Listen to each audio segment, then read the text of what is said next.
সাথে এই যে বাদাম বাটা এর মধ্যে দিয়ে দিবেন। যাই হোক, এই যে আমাদেরটা রেডি, ফাটে না এর মধ্যে এই ধরনের। আসসালামু আলাইকুম প্রিয়াংলার বন্ধুরা, যারা রুই প্রেমী আছেন তাদের জন্য একটা ভালো রেসিপি নিয়ে আসলাম। সেটা হচ্ছে ক্ষীর মিক্স। এটা হচ্ছে রুইয়ের জন্য। তো এটা কিভাবে আপনারা তৈরি করবেন দেখেন, এর আগে আমি একটা কাতলের রেসিপি দিয়েছিলাম, অনেকেই ভালো রেজাল্ট করতে পারছেন। ইভেন যারা ব্যবহার করছেন তারা আমাকে জানাইছেন, কেউ কমেন্টে জানাইছেন, কেউ ফোনে, কেউ হোয়াটসঅ্যাপে, বিভিন্ন জায়গায় আমাকে জানাইছেন এবং অনেক কৃতজ্ঞতাও স্বীকার করছেন। তো যাই হোক, হজবরল জিনিস নিয়ে আমি কাজ করি না, এটা আপনারা জানেন। এই যে রেসিপিটা, এইটা দিয়ে হচ্ছে যারা কাতল মাছ ধরছেন বা যারা বানাইছেন 1 থেকে 7 দিনের মধ্যে খুব ভালো রুইয়ের রেজাল্ট পাইছেন, রুই মাছের রেজাল্ট পাইছেন, মানে রুইটা ভালো পাইছেন। কিন্তু যত দিন বাড়তেছে তত এটা সিজনিং হচ্ছে, এইটা দিয়ে তখন রুই মাছ পাওয়া যাচ্ছে না, শুধু কাতল ছাড়া। তো যারা রুই প্রেমী আছেন তাদের জন্য মূলত আজকের এই রেসিপিটা আমি শেয়ার করতে যাচ্ছি। তো যাই হোক, এখানে একটি কথা বলে দেই, মানে যাদের ইচ্ছা আছে এটা বানাবেন, মানে আপনার যদি মন চায় যে না আমি এটা বানিয়ে একটু ট্রাই করে দেখবো, আপনি বানাবেন। এখানে কোনো জোর বা জবরদস্তি এখানে করা হচ্ছে না, এখানে আপনার ইচ্ছা, এখানে হচ্ছে আপনাকে পূর্ণ স্বাধীনতা দেওয়া হচ্ছে। আপনার ইচ্ছা, আপনি বানাইলে বানাবেন, না বানাইলে নাই। এটা আপনাকে জোর করে চাপিয়ে দেওয়া হচ্ছে না, আপনার ইচ্ছা। আপনি বানাই দেখতে পারেন যে কি অবস্থা হয়। কারণ হচ্ছে যে আপনারা তো বাজারে গেলেও যদি একটা টোপ, নর্মাল টোপও যদি কিনতে যান তো আপনাকে 500 টাকা খরচ করতে হয়। অথচ এখানে আপনি 500 টাকা খরচ করলে আপনি অনেক দিন ব্যবহার করতে পারতেছেন। যাদের মন চায় যে না আমি একটু অল্প করে বানিয়ে প্রথম ট্রাই করব, তারা ওইভাবে ট্রাই করতে পারেন। যারা ফার্স্ট বানাবেন, অনেক হারে বানানোর দরকার নেই, আপনি অল্প পরিমাণ বানিয়ে তারপর আপনারা ট্রাই করেন। এখানে কিন্তু পিঁপড়ার ডিম ছাড়াও কাজ করে, এটা আপনারা যারা এর আগে ট্রাই করছেন তারা কিন্তু জানেন। আবার অনেকেই পিঁপড়ার ডিম সহ মাইন্ড স্যাটিসফ্যাকশনের জন্য দিয়েছেন, হ্যাঁ সমস্যা নেই, ব্যবহার করতে পারেন। তবে এটা ব্যবহার করলে পরে আপনার একটা রেজাল্ট, মানে আমি এটা দেখছি ছোট মাছের হিট খুব কম হয়, সাইজের মাছের হিট হয় যখন এটা সিজনিং হয়। এখন রুইয়ের জন্য আমরা সিজনিং করব না, আমরা কিভাবে ব্যবহার করব সেটা ব্যবহার বিধি আমি ভিডিও শেষে বলে দেব। আর ব্যবহার বিধি প্লাস হচ্ছে সংরক্ষণ, এইটা কেমনে করবেন এটা আমি ভিডিও শেষে বলে দেবো। আগে রেসিপিটা আমরা একটু দেখে আসি। তো চলুন আমরা আগে রেসিপিটা দেখে আসি, তারপরে বাকি বিষয়টা নিয়ে কথা বলবো।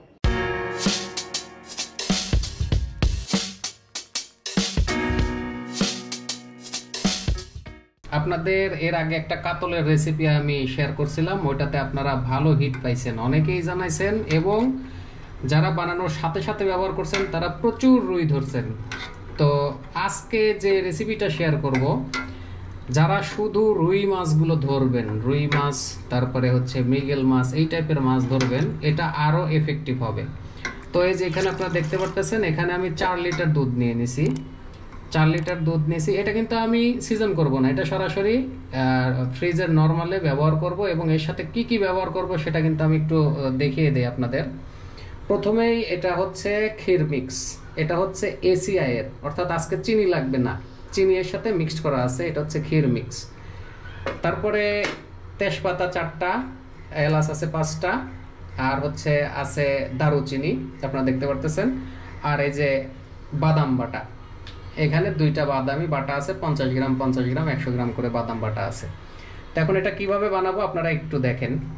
তো আমি এই যে তেজপাতা দিয়ে দিলাম।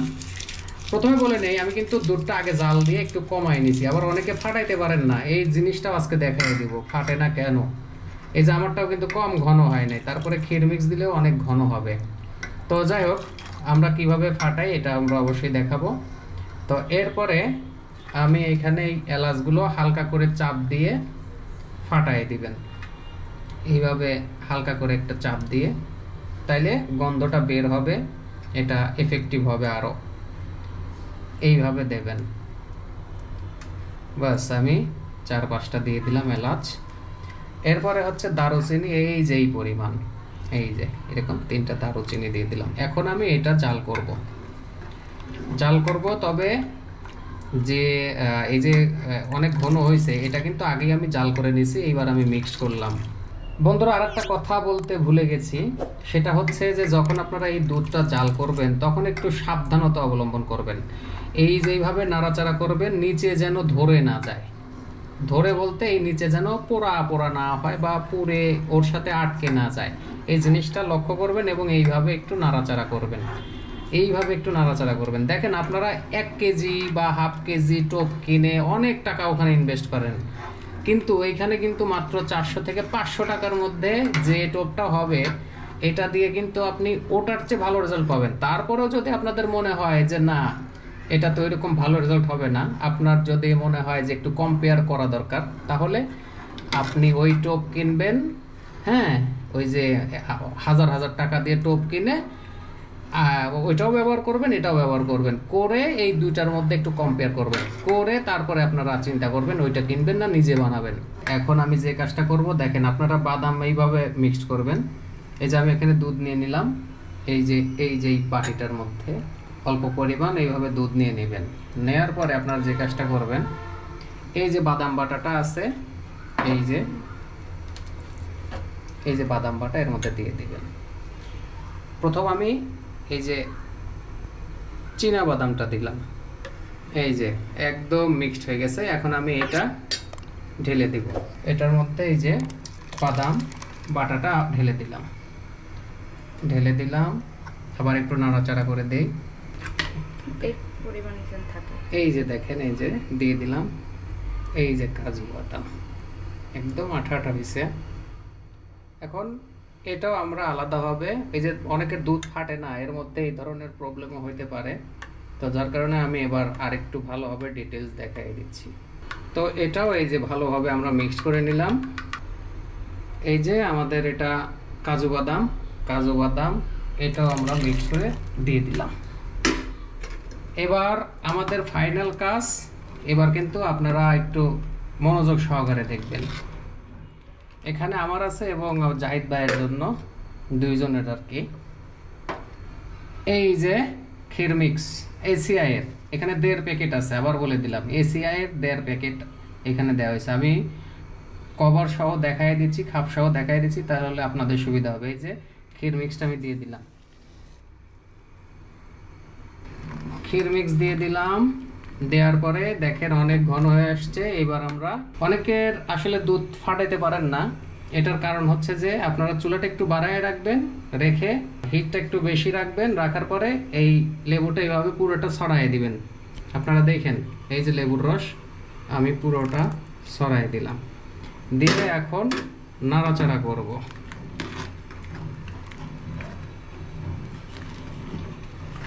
যাই হোক, এই যে আমাদেরটা রেডি।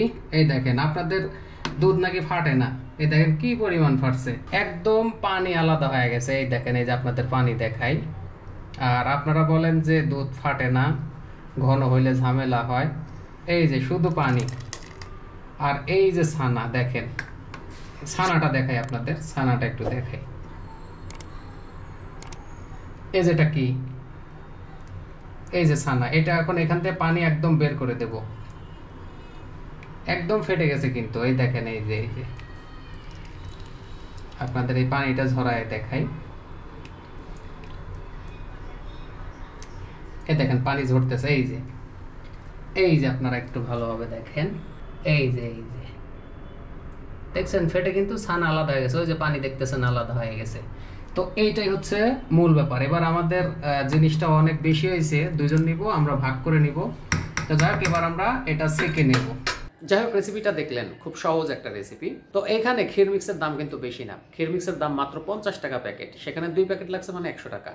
3 কেজি দুধের দাম পড়ছে কয় টাকা, 240 টাকা, 80 টাকা করে হলেও ম্যাক্সিমাম 80 টাকা। সব জায়গায় তো 80 টাকা না, আমাদের ঢাকাতে 80 টাকা, নারায়ণগঞ্জ 80 টাকা, কিন্তু অন্যান্য জায়গায় তো এর কম দামেও দুধ পাওয়া যায়। তো সেক্ষেত্রে আমি এখানকার দাম ধরেই বললাম। তো 240 টাকা, এদিকে 100 টাকা, তাহলে 340 টাকা।